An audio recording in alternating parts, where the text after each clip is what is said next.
Might this be the perfect mix between a premium sedan and an SUV?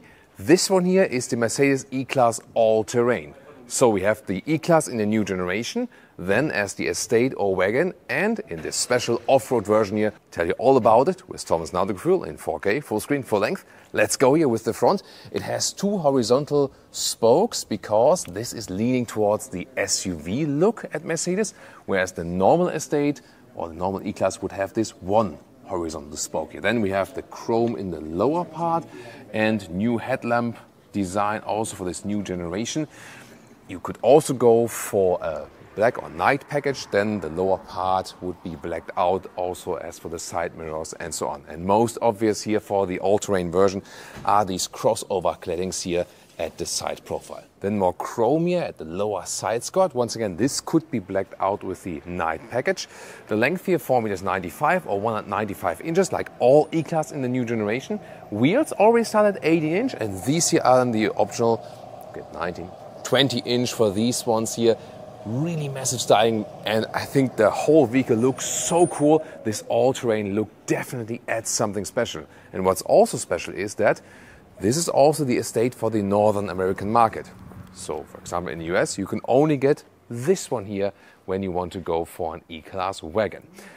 Comes with the air suspension, and then that one, in combination with a little bit higher tires, goes for more ground clearance, so around a little bit more than 4 centimeters or 1.5 inches more ground clearance than a normal E-Class with the same air suspension. In the rear, the new E-Class generation gets these star-alike rear light patterns. That's very beautiful.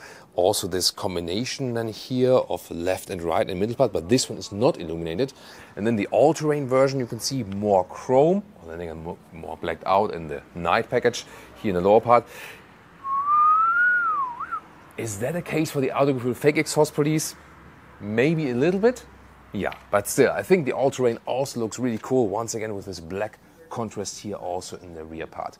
Rear axle steering, usually an option for the E-Class that would come together with an air suspension. Rear axle steering not available for the Estates or for the wagon, and that's also the reason why it's not available for the all-terrain.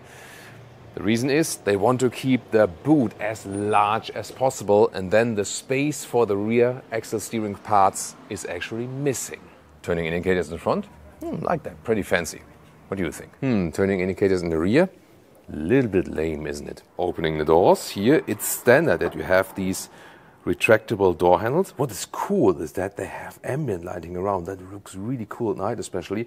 Just this haptic feedback, this whole overcomplicated system I'm not such a fan of. And door closing sound, it sounds almost like, you know, old school in a way, like a W123 or something. That's actually quite fancy. And here this smartphone access. At the moment I'm opening the vehicle with the smartphone. That is an option. Inside of the doors, pro and cons. Soft touch is good here as well. Then a nice ambient lighting integration also around here. However, high gloss black here, and then there's one button. Although you have so many functions, it goes in the hashtag capacitive BS direction. Here also with the seat control without any haptic feedback. Not to my liking. Then again, a cool structure on top of that here. Nice window levers, but here once again the hashtag capacitive BS buttons for the side mirror control. Then once again, what I really like is soft touch also in the lower part of the doors. More and more vehicles do not have that, and also felt here on the inside. And I really have to say, some recent Mercedes models for me went down in the build quality. Here with the new E-Class, they really stepped up the build quality again. And I also feel that the build quality here in the new E-Class is actually better than in the S-Class. Here, headroom with the panoramic roof to the hard side, 189, 602, still some left. We have the panoramic roof here. There is this slider, not that easy to control. But it's good that you have the shade, you have this split in between, and this is also a panoramic roof you can still open. Of course, once again, it is an option, but it opens really wide here and you can leave some fresh air in.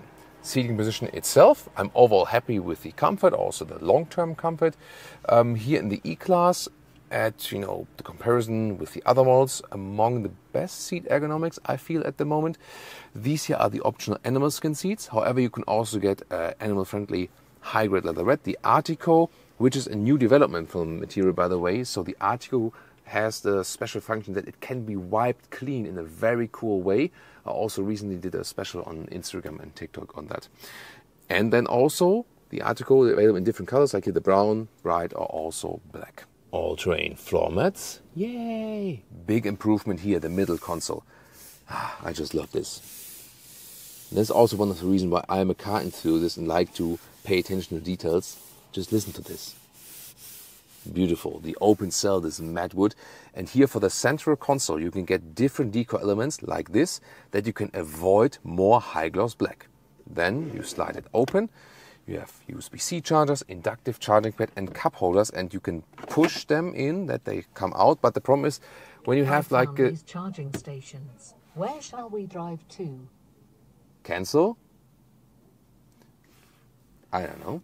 I'm listening. No. Let's go back to the cup holders. So when you put a bottle in here that is quite high but shallow or slim, look at that. It doesn't really catch the bottle, it flies around while driving. So these cup holders are basically only for really large, I don't know, like coffee cups or something like that. So when they're light and shallow and wide, as soon as something is high and slim, it's a problem. So you know that I always pay attention to the interaction with the vehicle. And here this split armrest is also one of my favorite Mercedes features always, because it just looks cool when it opens at the same time left and right. Then there's USB-C charging underneath and more space. And also when you close it like this, either like this or at the same time, it's also a cool sound. Interior cockpit overview. You can see here at the moment the ambient lighting is dancing. I have music running in the background just very silently. And you can see that it's a very interesting effect. Maybe while driving too much, but static for a show off, why not? Digital instruments, clear to read, and you can also switch the whole styles. Here, for example, an assistant systems view. Yeah, sometimes it takes time to load. My favorite one is the off-road gauge that you also have then here for the all-terrain. And here's also the advantage of this normal steering wheel. So here, the sliding right, left, up and down to change something in the digital instruments works better when it's not the AMG line steering wheel. And you also get a very elaborated head-up display that can also lead us directly into this back door to the stones. You will always have a 14-inch screen here in the middle part. From base, however, there's decor element then on the right side. And optional, you can go for this so-called super screen. That is then this glass layer all around. And then you also get this passenger display. My favorite thing, that in the passenger screen you can also have the off-road gauges to take a look at that. But of course you can also mirror everything else from the rest of the vehicle. They also now offer a Sync video streaming app here that you can make use of your time while co-driving. Most important new feature, YouTube app for the infotainment system while stationary. And then you can also watch Autogefühl while waiting for something, I don't know. It's good that we definitely have that. Why not? Other than that, the infotainment system has the car internal GPS and then this bigger app view now in the new E-Class. You can also play Angry Birds, for example. That is, of course, also very important when waiting somewhere on someone, for example. You can do that. You can also make use of the internal camera. And here the climate unit is controlled in the lower part. I always prefer manual climate knobs, you know, #capacitive BS. Yeah, it is not that hard to control. It's also fairly big, but still to me a little bit too complicated, or that you have to use the voice, I think is not really needed. And there's also this digital vent control. There we go here. When you click here, for example, then the vents above that, they move. To me, actually a technological overkill. At least you can still control them manually. And you know, Mercedes are the kings of ambient lighting nowadays. So when you change the temperature, it also shows in this effect here in the ambient lighting. And a highly discussed feature is this. There is the camera app. You can, for example, take selfies. For whatever reason, you would not do it with your smartphone. But what you can do with that one is you can have video calls, for example. all probably thinking about being stationary somewhere, waiting somewhere, or being stuck in traffic or something. And here for testing, as soon as I lift the brake, this still works. I'm starting there the we go. What the hell? Say the destination. Why would that happen now? No, I don't want the Vitality program. But what I want to show you is, here, when I lift the brake, just roll a little bit, there we go, camera disappears. Now this Vitality program starts. Why? And the All Terrain also features here the special off-road see-through camera, and there you can see it builds up a camera image. So in front of us there's a live camera image, and underneath the vehicle is basically a past camera image. But here I have placed some obstacles here, so to speak, and there you can see they are between the wheels now, and then you can see where they are, so if it would be a sharp rock, that I don't damage the tire underneath. Rear seats. The rear doors, by the way, also have soft touch here, so very good build quality also for the rear doors. I like that. Legroom in this segment here is always something, I mean, it is sufficient for tall adults, both your legroom and also headroom, but of course not the best package as for exterior dimensions and what you find on the interior. Huge middle tunnel, and then you can fold this down, but oh, it's quite cozy here. Smartphone or tablet holder, and then here for cup holders, and once again, what you see and feel is actually quite good. You can also fold down this ski hatch here, by the way. Rear climate unit, when the engine is running, you also have that. It actually gives a quite good feedback, considering the only thing I don't understand, you see here one thing, it is one button for everything, and that kind of seems strange. Or would you prefer it? I mean, the pro is, it is a clean solution then. Yeah, I mean, the haptic feedback is okay, so I guess we can live with that. Now to the hatch here of the All Terrain, the same of course for the Estate. So Estate and All Terrain of course identical here, 615 liters, and here way wider than a meter of 40 inches. That's cool. And the length is actually almost 115 in meters or 45 inches. Very good usage of space.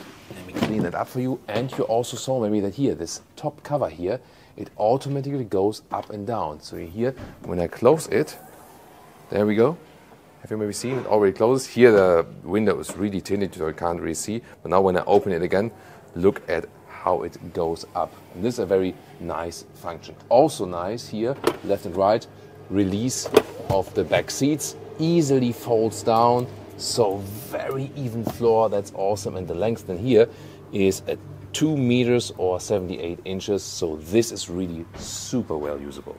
As for engines, 2-liter 4-cylinder petrol or diesel, and then you have the 3-liter 6-cylinder, the E450, 380 horsepower and 4.5 seconds in the acceleration figure.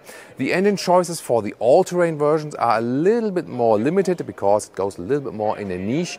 This one will of course be the main engine for the US market, for example, and of course the most attractive one. Depending on the market, the E-Class offers also the 3-liter 6-cylinder diesel and also 2 plug-in hybrids, both for petrol and for the diesel, with a range of around 80 kilometers or 50 miles pure electric.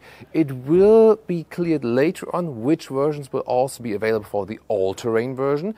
The very interesting thing is when you have topography changes, like here in the South Tyrol Alps region, then it makes a lot of sense actually to go for a plug-in hybrid, because you can actually more than double the electric range by the recuperation effects and so on. I also did a very extensive test ride with the normal Estate with the plug-in hybrid. You can see the numbers here. That was very interesting. But now it's time for the 450 3-liter 6-cylinder. Let's start with the sporty side.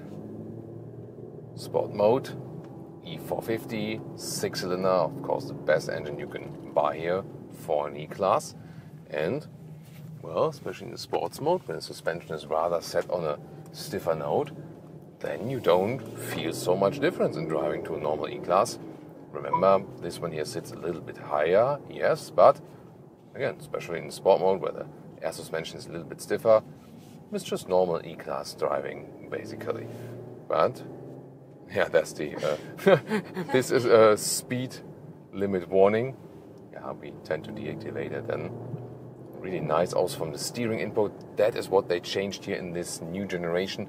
No dead zone area, good control of the steering. It feels way sportier than before without being less comfortable. So I'm really happy with the steering here. That is just awesome. Then if we go back to the comfort mode, by the way, then the suspension is a little bit softer. So now we have to pay attention to the speed limit because there's a speed camera. Not that I would ever exceed the speed limit, right? So here we go.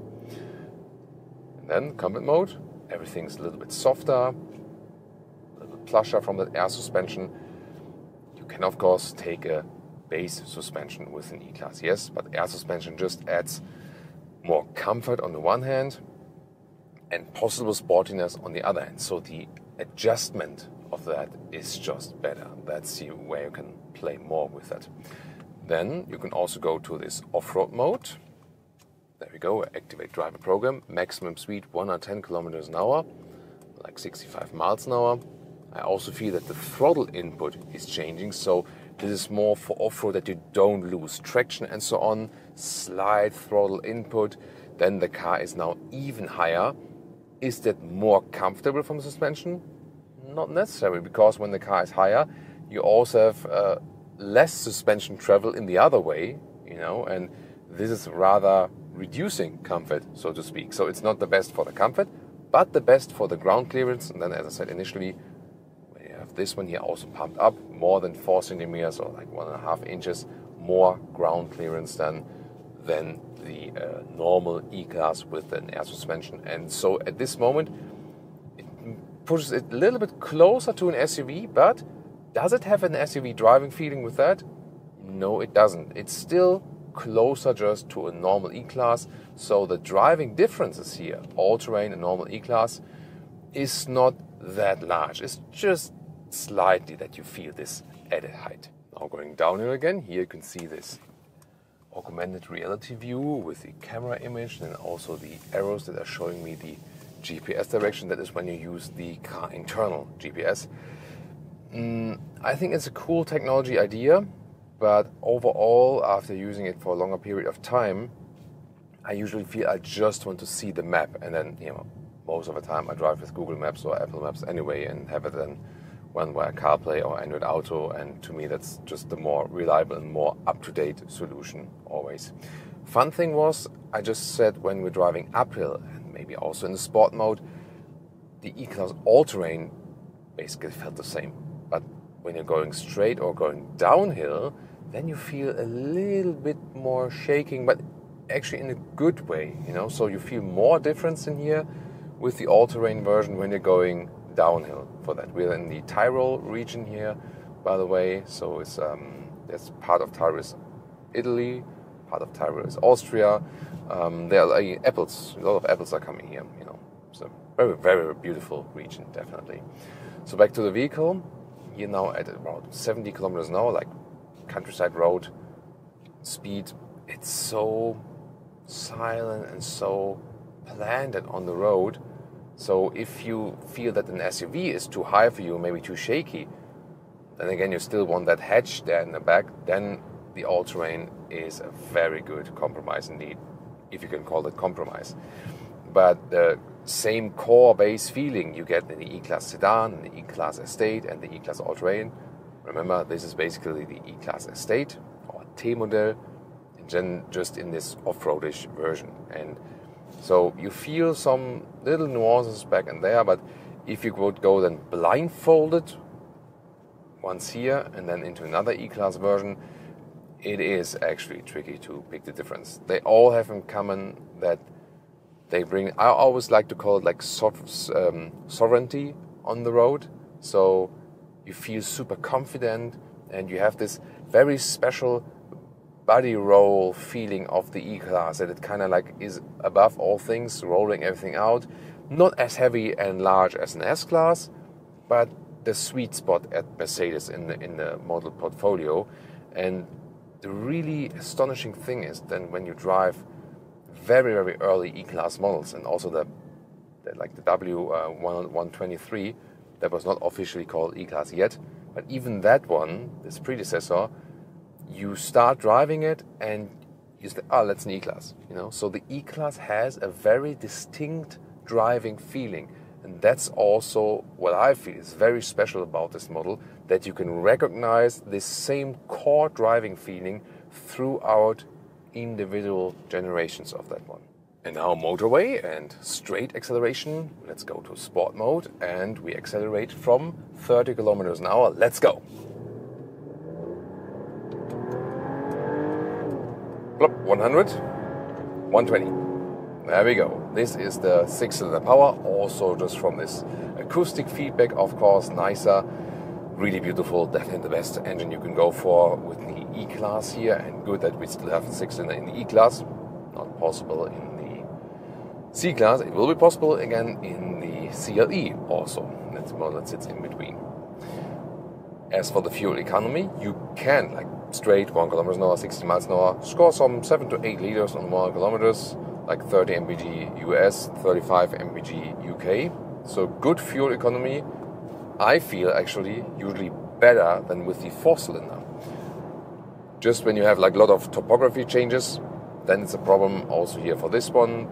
Then a hybrid, for example, plays a good or vital role, but you cannot get that for the All Terrain version here, and also not in all markets the hybrids. But in general, when you go think about an E-Class hybrid, it pays off when you're in this mountain region and you go a lot of up and down. Then you can use the recuperation effect a lot. Here, 110 kilometers an hour, like 65 miles an hour, super silent. The noise insulation is just awesome.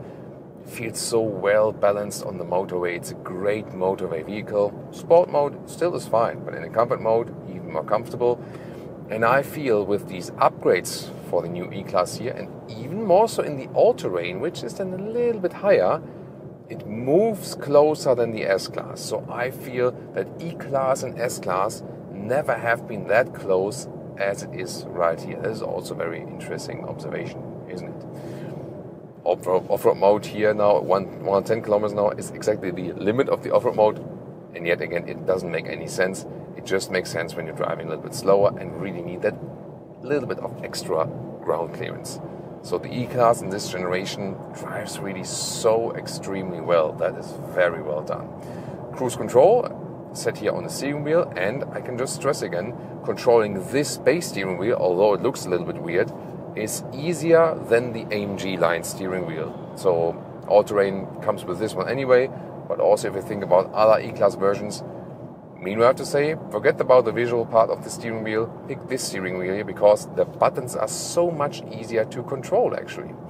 You also have elaborated assistance systems here, of course, in the E-Class. So when you have set the cruise control, then you also have passive and active lane keeping assist. The passive lane keeping assist here is active when you're getting to the side of the road, and then it rules back here. So have you seen that? That was also like done in a very, very smooth way indeed. And then let's check out the active lane keeping assist. So I tipped the turning indicator and see I did not steer that one now. And then it goes next to the other vehicle and we can accelerate out a little bit again. So that also works maybe, yeah, just another comfort feature on the way to more autonomous driving. Of course, more and more is to come there, and we'll keep you definitely updated with that. So yeah, it drives agile. It's a little bit more floaty from that higher suspension, definitely. Not too big of a difference, still remains E-Class and a very good motorway vehicle indeed. So, we have more E-Class content for you. Check it out right now.